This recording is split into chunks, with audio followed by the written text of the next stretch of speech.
Hello, and thank you for joining our Teaching for 21st Century webinar brought to you by the David Horowitz Freedom Center and the Glazov Gang. I'm your host, Annie Cyrus. Please use the Q&A box on your screen if you have any questions, and I promise as soon as our very special guest presentation is over, we will answer them. With that being said, it is my privilege to introduce our speaker this evening, Jeff Crouere. He is the author of the book, America's Last Chance, and he's the host of Ringside Politics, an award-winning program. Hello, Jeff. Annie, how you doing? I am doing fantastic and excited to have you on the program. Well, thank you so much for having me. Absolutely. I am excited or terrified to hear your thoughts on Biden's first 150 days. So, floor is yours. Well, Annie, thank you for the invitation, and it's a pleasure to be with everyone. And yes, it has been, Annie, a very, very difficult 150 days for our country. Joe Biden, in my view, has been the most liberal president since FDR. And I wanted to go back a little bit, and as we start off this evening, do a little history of Joe Biden, because as you know, many people sort of viewed him as being a centrist, as being some sort of a moderate. Well, Joe Biden is no moderate, never has been a moderate. His lifetime American Conservative Union voting record for all of his years in the Senate, and he's been in the Senate really since the 70s, was 12.67%. So that means he voted with conservatives only 12% of the time and voted with liberals 88% of the time. So he is a card-carrying liberal, not a moderate. And some other indications that I think are useful, look at his service in the Obama administration. He signed up to serve as vice president, again, of a very liberal president, Barack Obama. When he had a chance to choose a vice president, who did he pick? One of the most liberal senators in US history, Kamala Harris. Kamala Harris had a voting record more liberal than Bernie Sanders. Now, Joe Biden boasted that he was going to be the most progressive president in history. And he has lived up to that. And we're going to go through some of the things that he has done. And hopefully there'll be some good input from our contributors here this evening. But one thing I think is interesting as you look at Joe Biden in his history, I used to always observe these Senate Judiciary Committee hearings and watch as these senators really were so nasty, so rude to the nominees of Ronald Reagan and George H.W. Bush. And I remember Robert Bork and his hearing and how Joe Biden was so rude to him, so hateful. Same thing with Clarence Thomas.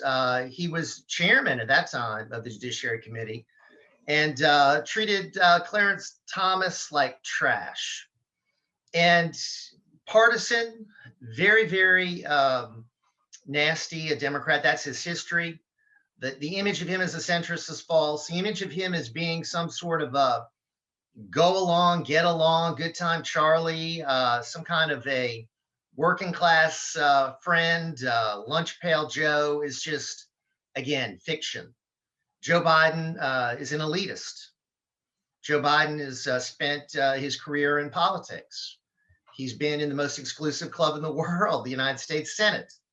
He's not a working class guy. He's got no conception of what the working class needs. He's also someone that does not know business. He's never been in business. His only business is politics. So the image of him, again, is false. Now we're seeing, I think, the real Joe Biden, and it is a disaster for this country. So his first selection of Kamala Harris should have been a sign. And then during the campaign, Annie, he had, of course, the campaign in the basement strategy.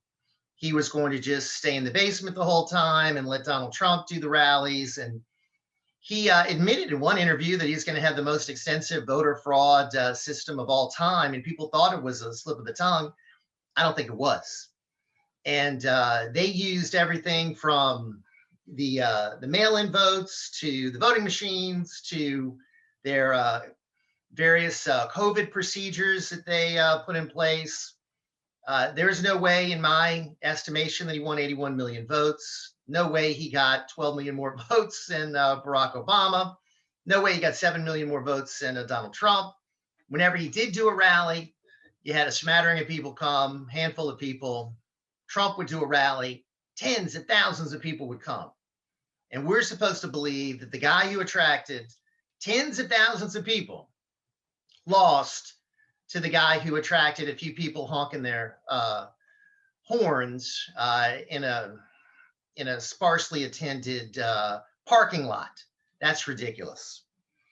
Then, as he has become president, it has been one radical piece of legislation after another, starting, of course, with this COVID relief bill, which was anything but COVID relief. It was just pork barrel politics, spending money that we don't have. So his programs, as he started, now are calculated to be about $6 trillion. And if all of this gets approved and spent, of course, our debt, which was at 28 trillion, is going to be well over $30 trillion. And this is money that I think is going to be passed on to future generations, fiscally irresponsible, typical tax and spend liberal. That's his policy. And of course, he wants to couple that with higher taxes. So he promised during the campaign that he wouldn't raise taxes on people making less than $400,000 a year. Well, what's happened since Joe Biden has become president is that we've had reemergence of something that many of us remember back from the Jimmy Carter era, and that's called inflation.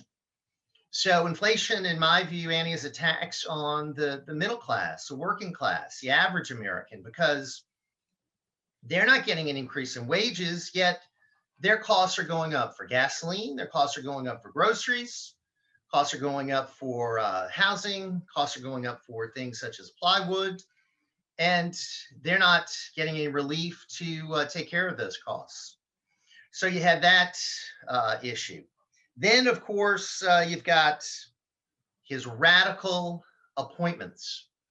Now, I don't know if there's ever been a president that's put together a worse team than Joe Biden, but his number one pick was his worst one, and that was Kamala Harris.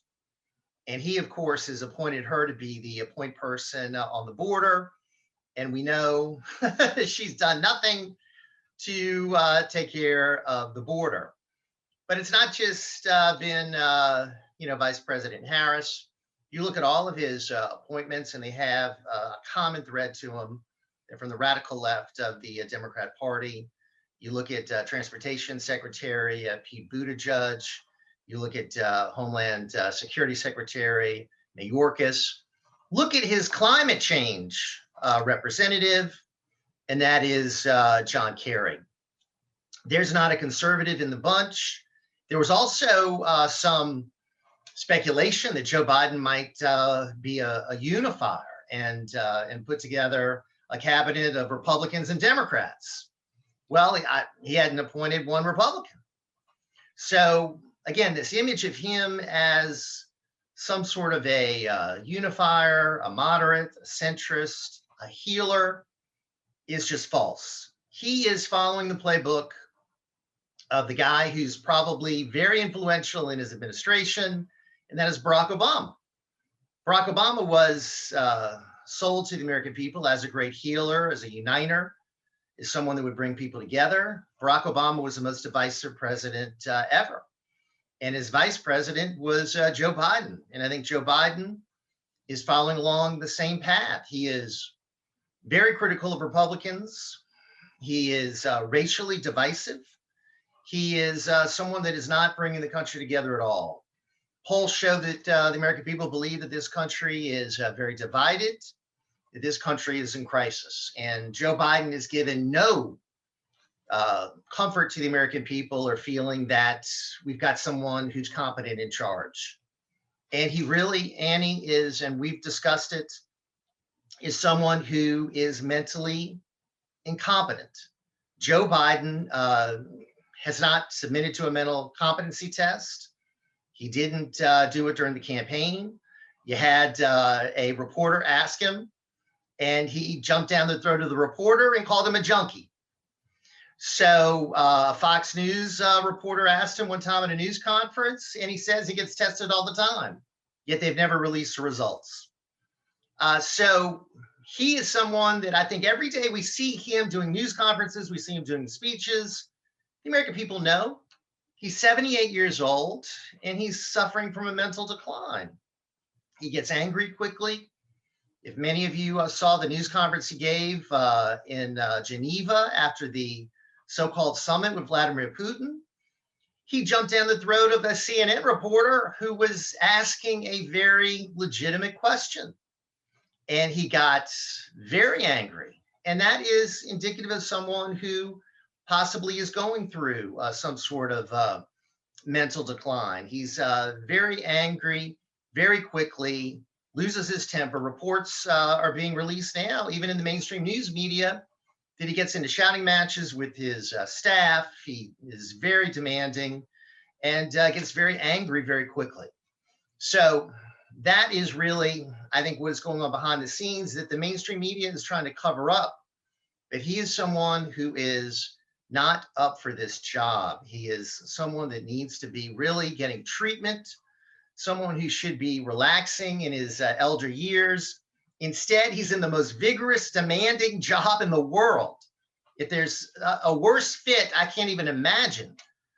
So that's Joe Biden right now. And when you look at some of the policies that he's done, I think Barack Obama's fingerprints are all over it. So when he started, right after inauguration, he started launching into all his executive orders.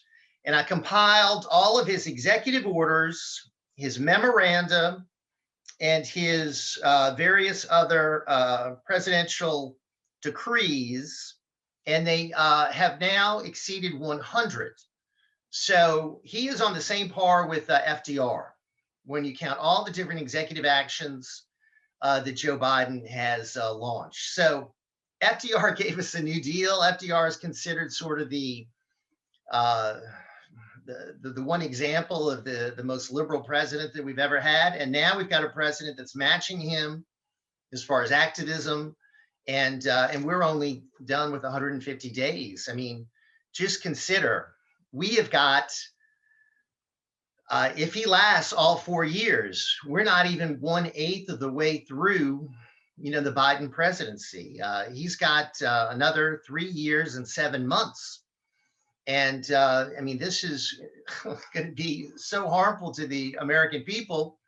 And that's why hopefully what we can do is educate the American people so that in the next election, folks can be elected to Congress that will make sure that this agenda is completely stalled. Let's look at some of the other things that he has done. I would say one of the most disturbing things that he is doing is pushing this vaccine on everyone. And he is constantly trying to push the vaccine on Americans, constantly touting how safe it is. And we know it is not. When you look at the CDC VAERS data, you see that 6,000 deaths have been reported approximately as of about a week ago. Who knows what the real number is? And some experts that I've interviewed, Annie, say that that number is only 1% of the real number. So even if you count that number as the correct number, 6,000 deaths, tens of thousands of people that had adverse reactions, in my opinion, this vaccine should be shut down because of those reactions. When 25 people died of the swine flu shot in the 70s, they stopped it. We've got 6,000 and counting, and maybe tens of thousands more, and they're still pushing it. And he is trying to get to the 70% level by July 4th. And I don't think he's going to get there, because I think a lot of Americans are now leery of this vaccine and not going to take it, despite giveaways, free burgers, lottery prizes, free shots at the bar, all kinds of different things that they're trying to incentivize people to go get the shot. And I think the people that wanted to get the shot have gotten it. And I think most Americans that haven't gotten the shot will not get it. Today, he talked about something which I think is indicative again of a far left president. Throughout the country, we have seen, since Biden has become president, massive increase in crime. And it's because the left has been pushing a defund the police agenda. In the aftermath of the George Floyd incident last year, you had riots across the country. You had people that committed burning, looting, attacking. And many of these people were never even prosecuted. These people were just sort of given a pass. And the police, the people that were targeted, were not supported in many of these Democrat-run cities. So in many of the cities like Portland, New York, Chicago, New Orleans, you're having a hard time recruiting police officers. Atlanta, you've got Buckhead now trying to secede from Atlanta. You've got chaos all over the country. So instead of coming out and saying, you know, we need to support our police, we need to make sure that Americans get behind our men and women in blue, you know, he talks about, again, guns, you know, putting the issue on guns, and that is the culprit. In my view, it's not the guns, that's just an instrument. You know, it's the person utilizing that instrument in a harmful way. A person that is a criminal that probably shouldn't be on the streets. A person that should be taken care of by law enforcement. But if we're going after law enforcement, criminals are going to be running amok. So crime during the Biden administration is up big time. And I think that's because we're not getting enough support for our men and women in blue, our police officers. And that's why you had in the last election, the police knew you had every police union supporting Donald Trump. They knew what Joe Biden was going to do to the police, and it's happened. And the people out there that are suffering are the American people. Then, of course, you've got the number one failure of the Biden administration, and that has been the border. And if we just look back to the Trump years, we saw the border that was taken care of. President Trump was doing a great job of border security. You had a border wall being completed. You had what was called Remain in Mexico policy for people seeking asylum. You had the end to the catch and release plan. You had deportations up, and now all of that progress has been stopped. Joe Biden, prior to getting elected or selected, however you want to put it, installed, had really put out the notice to people that were seeking to come here illegally that they'd have a open door policy. The red carpet was out for them. They certainly could come here with no consequences. And they took him up. They took him up on his offer. People have been flooding in here since day one. The first thing he did was stop construction of the border wall, which was a horrible decision because Donald Trump got a lot of it done, but he didn't have time, didn't have the money, didn't have the support to get it all done. He started late with it because he had to be creative in trying to find ways to get funding for it. So Biden gets in, instead of finishing it, stops it. So we've got these major gaps out there, and illegals are utilizing that to flood in here. Also, Biden ended the president's very wise Remain in Mexico policy. He reinstituted this dangerous catch and release plan, whereby people are apprehended, then released, and then told, okay, well, you're going to come back to court in 1, 2, 3, 4, 5 years.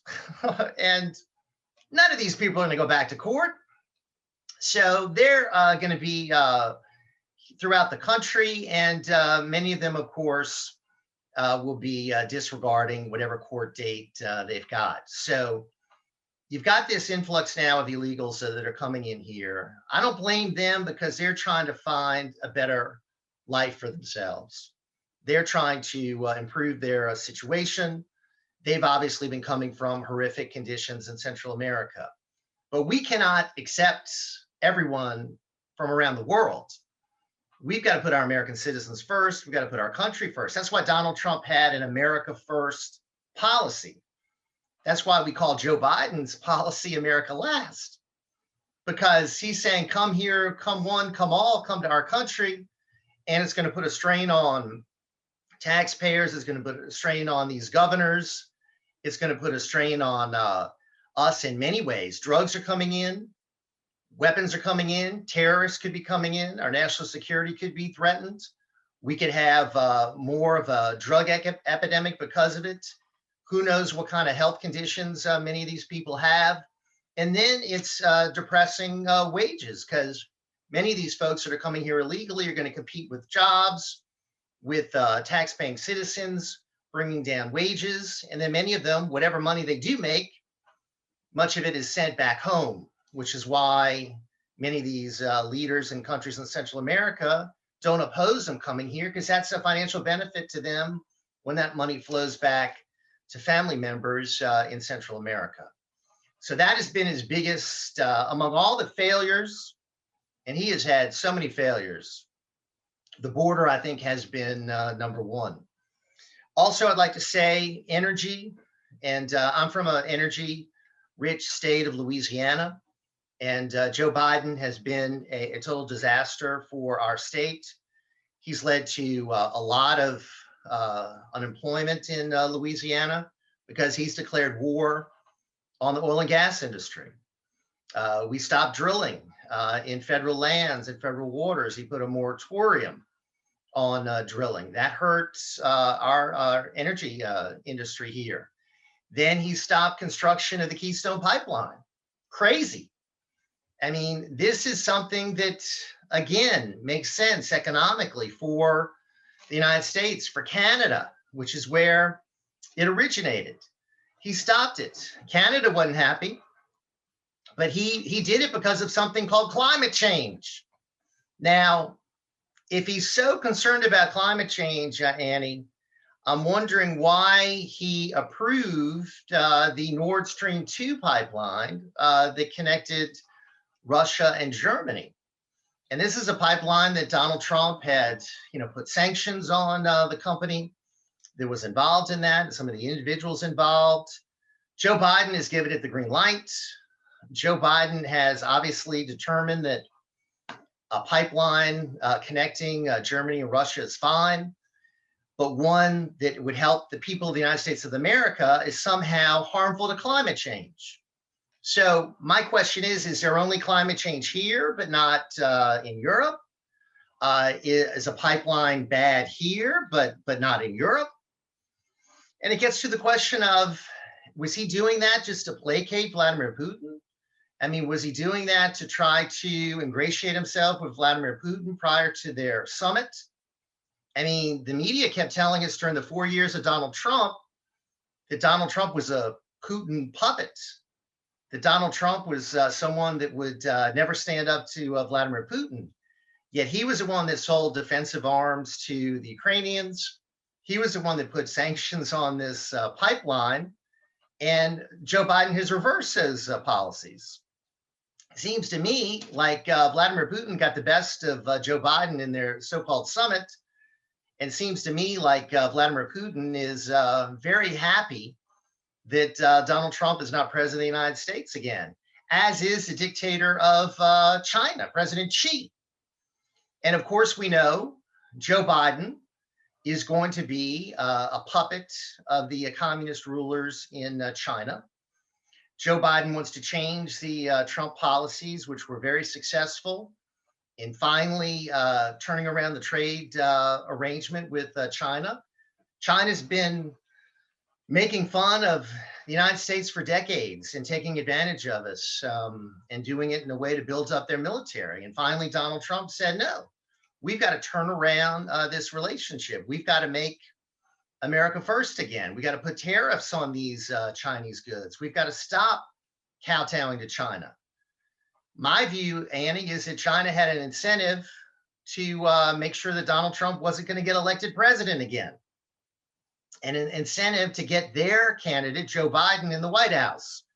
So either the COVID virus was leaked on purpose or it was leaked accidentally, but they were engaged in a cover-up.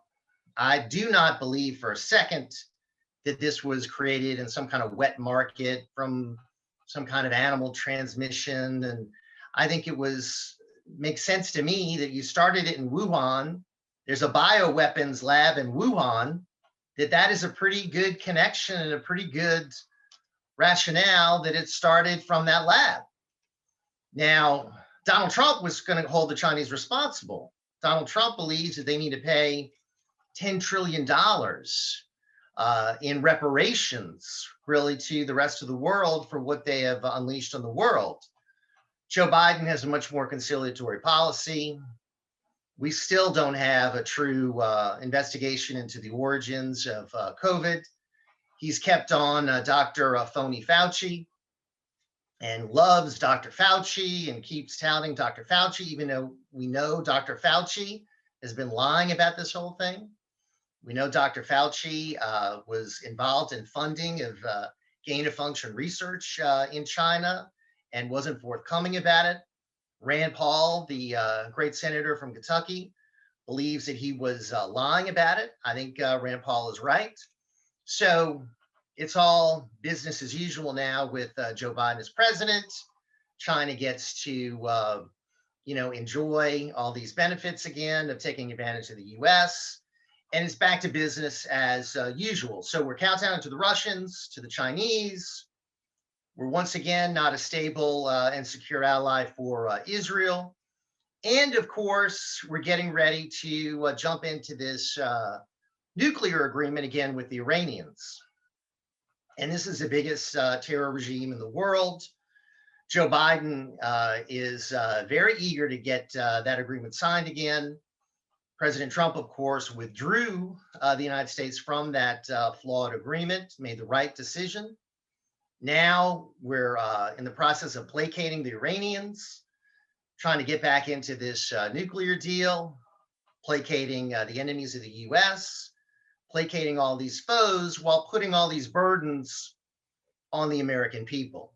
So when you look at inflation coming back, when you look at our energy sector that is in tatters, when you look at taxes that he wants to raise, the spending that he wants to engage in, the debt that is through the roof, the border that is an absolute mess, the appointments that he's made that are, I think, some of the worst in history. The overall record so far after 150 days is abysmal, and it's because socialism doesn't work. What he is really pursuing, Annie, is a socialist agenda, and every example of socialism in our history and throughout the world fails. Venezuela used to be a very successful, prosperous state. They started going in the direction of socialism and communism. Now it's a total wreck. Cuba, of course, is a disaster. Other countries that have gone down this path are, of course, in tatters. You look at something like North Korea. China would have been a total wreck if not for being propped up by countries such as the United States. They've got no freedom there, but they've got an economy that depends on stealing technology from the US, getting these great trade deals from the US, and this massive trade surplus that they use to build up their military and build up their surveillance state to spy on their own people. So Biden has been a foreign policy disaster, a border policy disaster, an economic policy disaster, and we're only 150 days into it. If he happens to, have to leave and finally, his mental condition is such where, he can no longer serve as president and Kamala Harris comes in, that's going to be no relief because, as we talked about, she is got the most liberal voting record in the United States Senate. So we're going to get a continuation of these policies that are very, very detrimental for the American people. So we have been through hell, Annie. These 150 days have been taking a toll, on the American people. And, we had a president that was doing so well in so many different areas, and the country was coming around, and we had some success we were looking at. And then to see all of it taken, many of us believe it was stolen. And now we're going in the 180 degrees opposite direction from a guy who doesn't have a mandate from the American people, but is trying to foist it on the American people. That is a problem. And this agenda was not voted on by the American people, even if you accept the fact that Joe Biden won. The Democrats have fewer state legislatures and governorships than Republicans. The Democrats have the exact same number of senators as Republicans, so they don't really have a majority in the Senate. They just got the vice president to break a tie. They've got the smallest majority almost in history in the House. They barely have more members in the House than the Republicans. And again, there are many more Republican legislators than Democrats. There are more Republican governors. So this socialist agenda does not have a mandate of the American people. American people didn't vote for this. Joe Biden during the campaign, even if you accept the vote totals, was masquerading as some sort of a moderate. And his history shows he wasn't.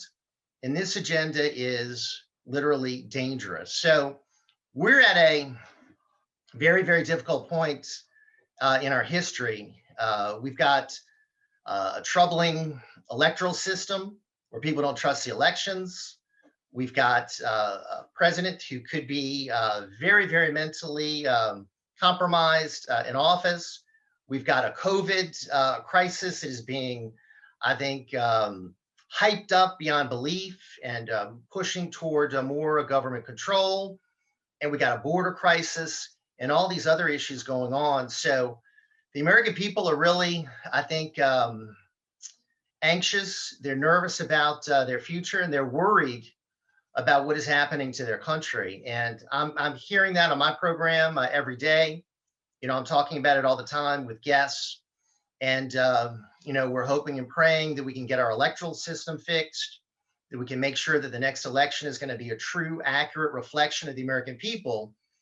And we're expecting, if we have true elections in 2022, this agenda will be repudiated. You'll have people that will be sent to Congress who will be able to stop any more of this agenda from being implemented. And that'll set the stage, hopefully, for 2024, when you can get a president that's America first once again in the White House. That would be, a wonderful thing.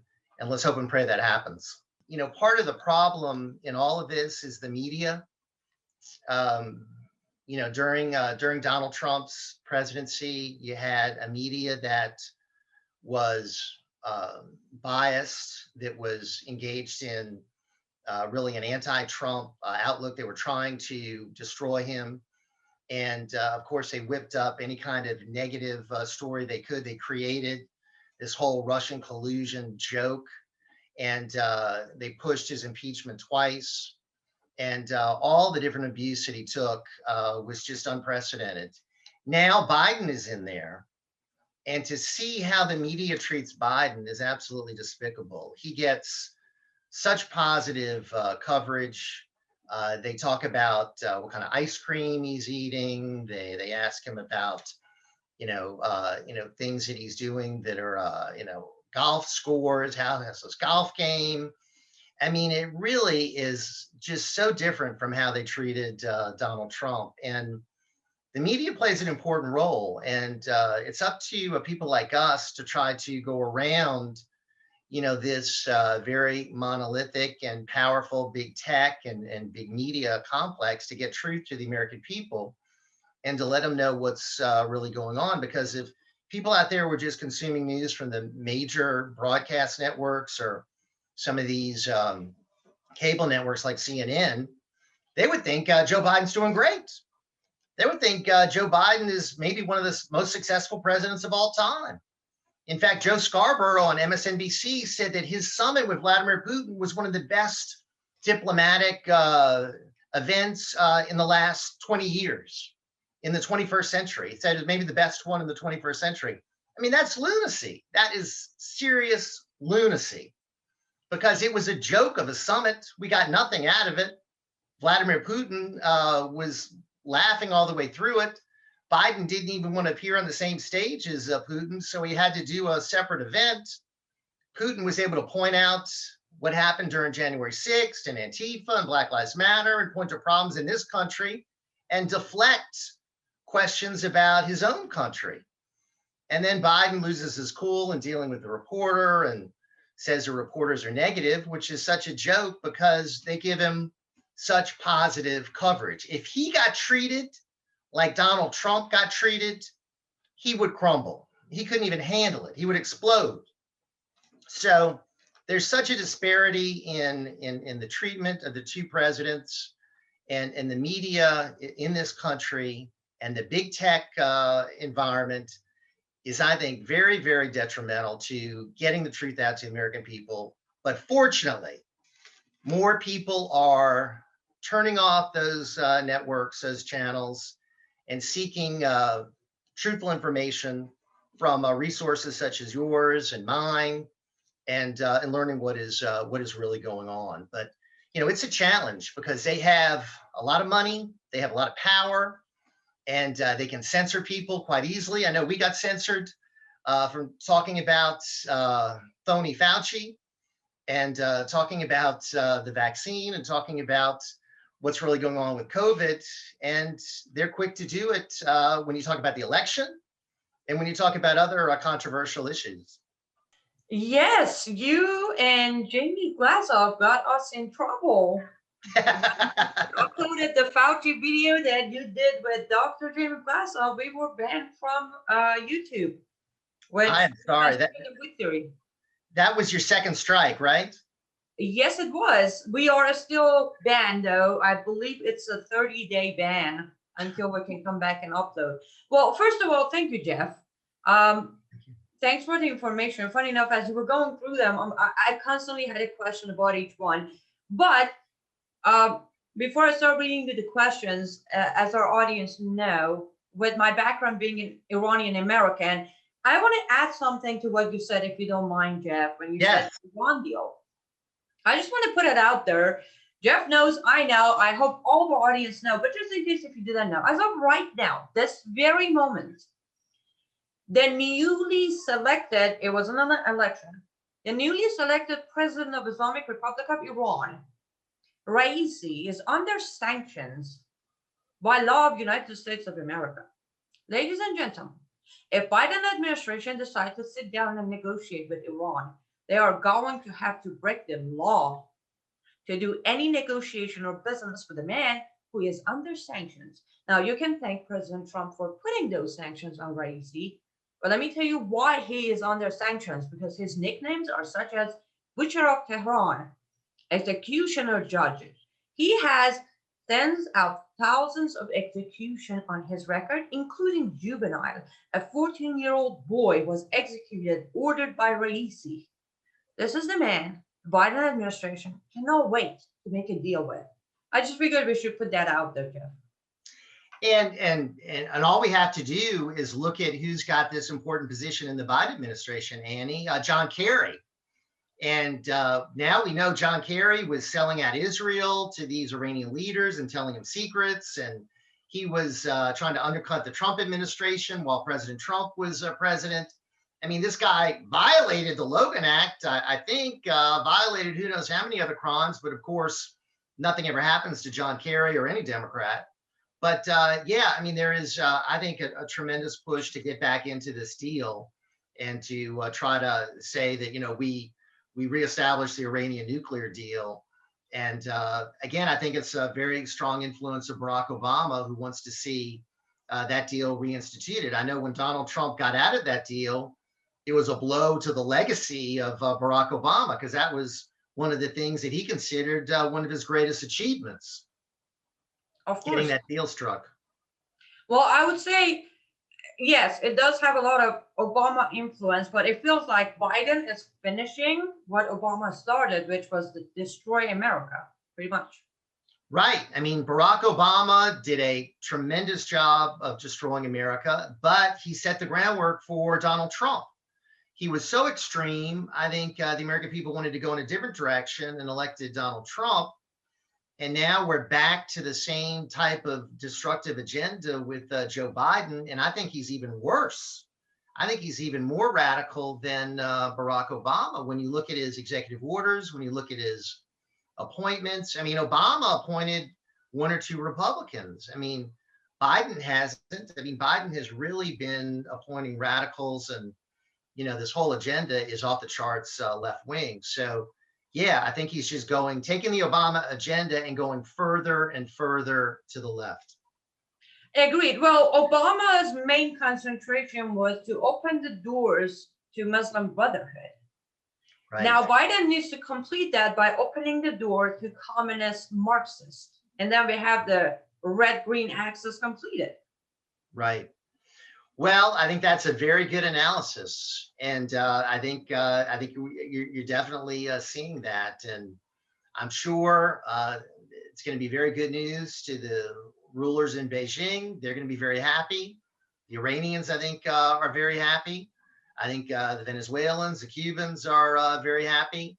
And sadly, many of these European leaders that are very left-wing themselves, that are very New World Order and pushing climate change and the growth of government, they're happy too, because they see a guy from their clique, from their club, getting back into power. I don't think they knew what to do with Donald Trump. I think Donald Trump was really sort of upsetting the apple cart. And I think now they're more comfortable with a guy who's going to play ball the normal way. And again, put the bill on the American taxpayer. It's going to be Uncle Sucker again. So they don't have to worry about footing the bill for NATO. They don't have to worry about the United States going their own way. So that's why they were so happy to see Joe Biden at the G7 the other day. Agreed, Jeff. I could talk to you about this forever, but I do not want to take away from our audience questions, but I can't wait for you to join my program soon so we can discuss all of this. Let's get started on the questions. So this is a mutual question from two different people. I'm going to merge them into one. They're both basically asking, we know Biden, horrible, disaster, but which one is worse? Biden, Mr. President, Kamala Harris, Madam President, or is there even a difference? Well, I think Biden is worse because, you know, Biden's got this image of being a centrist, and he's got the relationships on Capitol Hill, and he's got some sort of ability to connect with working class people. Kamala Harris is a disaster. She is an elitist. She is not a good politician. She doesn't connect. She will be very unpopular. She'll be very unsuccessful. So if she's president, I think she'll get very little done because I don't think she's going to have the support. Whereas Biden, with his phony image as being an average guy, being a former member of the Senate, maybe has a possibility of doing more damage. So I'm not worried about Kamala Harris becoming president because I don't think she'll get any of her agenda through, because I think she is a very unpopular politician. I hope you're right. Annie, just look at what she did in the presidential race. I mean, she couldn't even make it to the first primary. I mean, she was so unpopular. She had to drop out. Isn't that exactly the problem? She's not going to need our vote or anybody's vote. She's just going to literally, okay, let's say we both know Biden isn't going to finish the first term. Right. Right. That is the situation where it scares me, because Kamala can come in And that's worse because she won't make any decision. She won't do anything. She's going to just put it out for sale. Yeah, Kamala obviously, I think, is going to have the same people behind her that are behind Joe Biden. So who's going to be calling the shots? It might be Barack Obama still, because we know that Barack Obama was pushing Joe Biden to pick Kamala Harris. So I think Barack Obama, if Kamala Harris becomes president, Barack Obama might even have more influence over her, because she's not as experienced as Biden. She's going to be even more reliant on Barack Obama. But I just think she does not sell well to the American people. I think she comes across negatively. She is not, I think, an effective politician. Just look at how she's handled. Look at her first foreign trip, Annie. It was a disaster. She was terrible. I mean, it was maybe the worst foreign trip of any vice president in history. I mean, she just has she's tone deaf. I mean, she doesn't really understand how she's coming across. She cackles. She has been handling the border situation so terrible. And by the way, we have to say, the only reason she's going to the border this week is because Donald Trump is going down there next week. So he forced their hand. So kudos to President Trump. Agreed. Talking about borders. So you kind of answered half of this question during your presentation, which was, what do you see the biggest problem created by Biden and his administration? What you said is the border situation. Second part, what do we need to do to fix it? We as the people, average Americans, what do we do to fix this border situation, if there is anything for us to do? Well, for one, I think we need to support the border states. And there are 4 border states, but 2 of them are led by Republicans. And 2 of them theoretically can do more on their own to try to secure the border. Now, look at what the governor of Texas is doing. He's saying he wants to build a border wall. He's trying to raise money for it so we can support the governor of Texas in building a border wall. We can encourage our own governors to send National Guard troops to Texas, because they've issued a call for help. You know, Ron DeSantis, you've got other governors that are helping. I've got a liberal Democrat governor here in Louisiana who hasn't offered any National Guard from Louisiana, even though we're the bordering state to Texas. So I think we can help the governor of Texas, because he is really stepping up and trying to fill the void, because we have a federal government that's doing nothing. But we do have Arizona and Texas where they can do a lot to try to deal with the problem. Right. Since we are talking about border, I just wanted to say this. You said you don't blame those who jump over the border illegally, but I want to say I do. Jeff, I'm an immigrant myself. I wasn't born in this country, and I was a teenager when I came here. I was 18 when I arrived. But it's still with that, because I was looking to better my life, I made sure to go through proper channels. I made sure to come in with an I-94 visa, so I would be 1, respected, 2, accepted, 3, have access to all the freedom that's offered in America.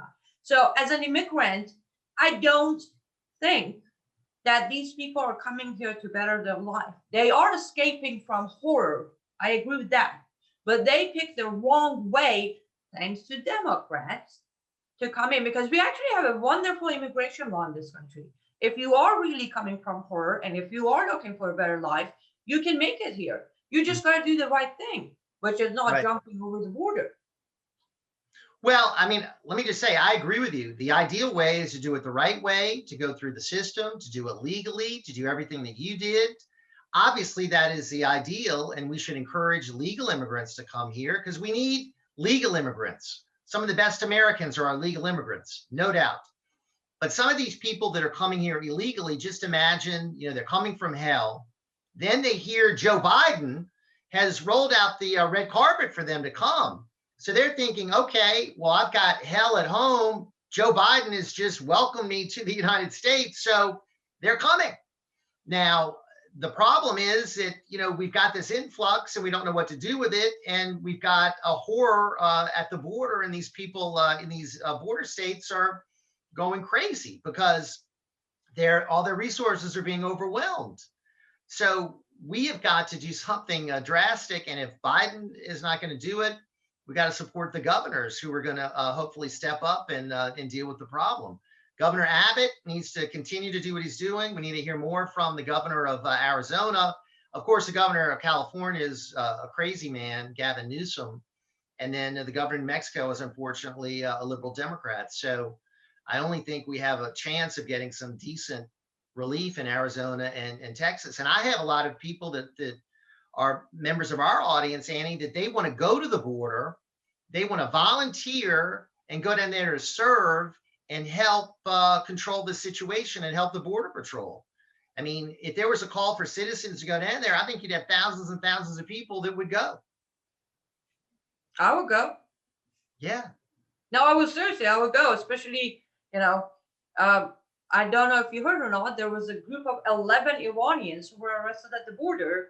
And then there was a conflict of finding someone who could translate. It was like, I show up. They didn't. Funny enough, though, they did not accept my offer because apparently I'm too biased.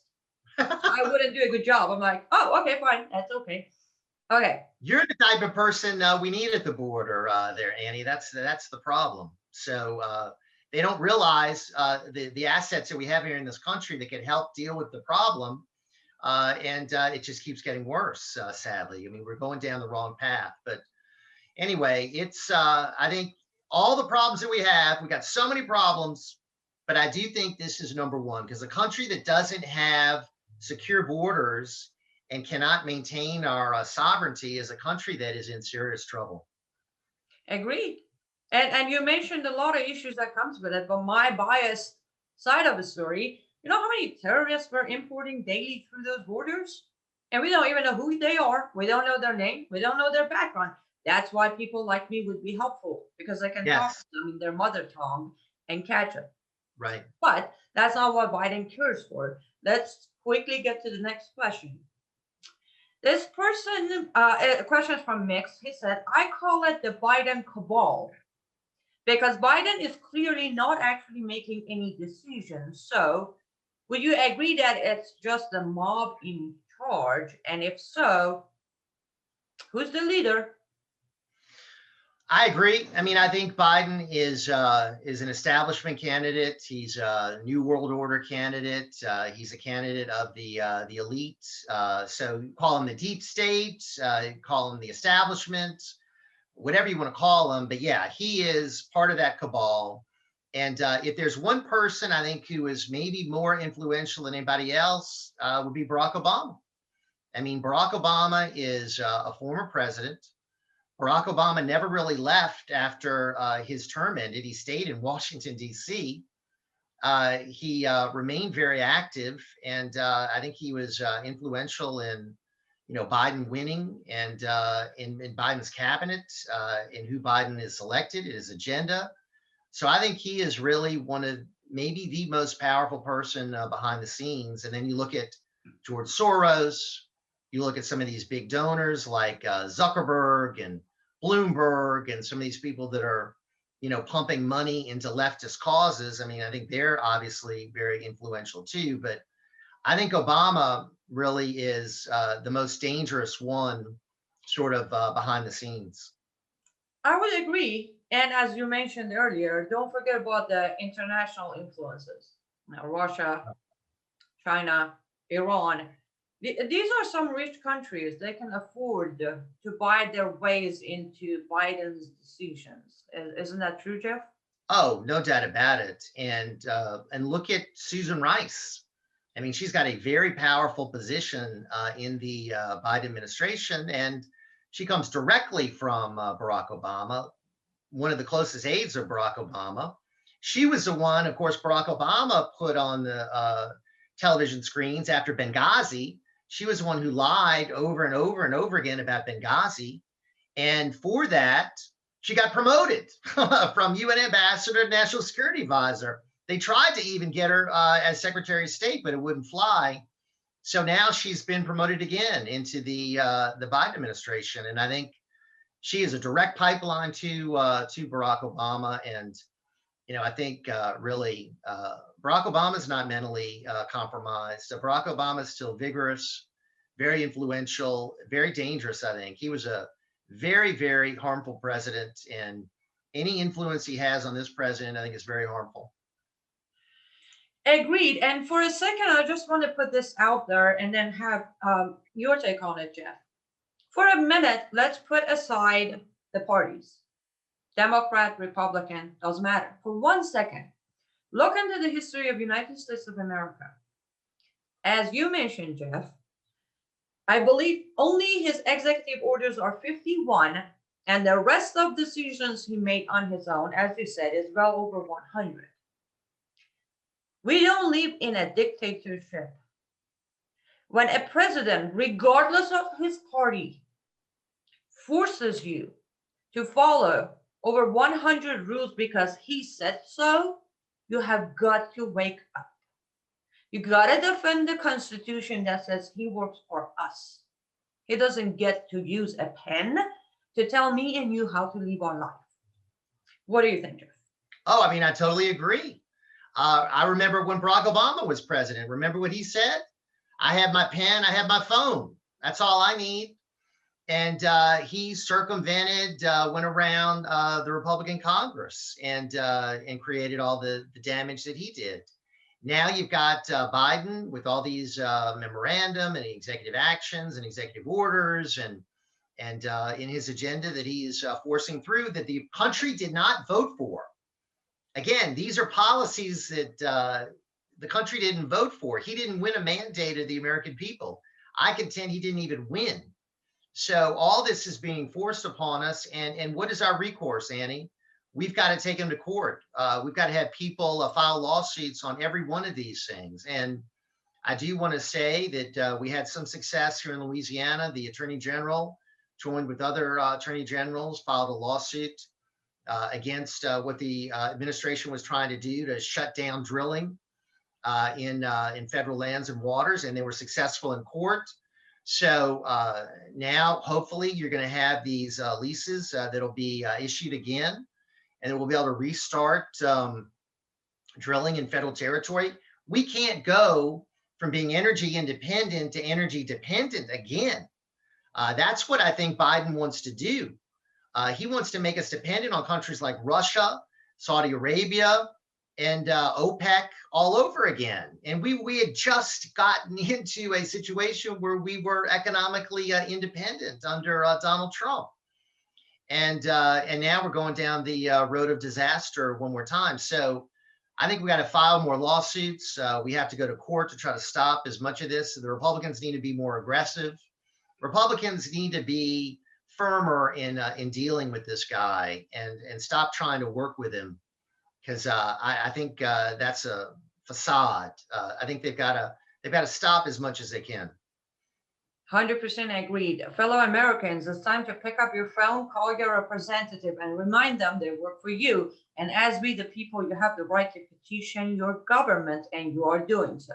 Ask them why they made the decision they made, and tell them if they don't change their decision, you will not vote for them again. Jeff, where do our audience go to follow you and learn more about you and your work? Yeah, thank you, Annie. I would encourage people to check out my website, which is my last name, crouere.net, CROUERE.net. And I've got on there information about my shows and my various columns and videos. And I have on there my book, America's Last Chance. Love people to order that. I'm working on a sequel to that. And yeah, it's all there on the website, crouere.net. They can check it out, Annie. Fantastic. Jeff, thank you so much again. We appreciate your time, your wisdom, and your information. Thank you so much for having me. Absolutely. And to our lovely audience who stayed with us until now, we appreciate you very much. And remember, these webinars are brought to you by the David Horowitz Freedom Center and the Glazov Gang for free. So if you want to support these webinars, all you got to do is go to frontpagemag.com and consider making a 100% tax-deductible donation. With that being said, stay safe and goodbye.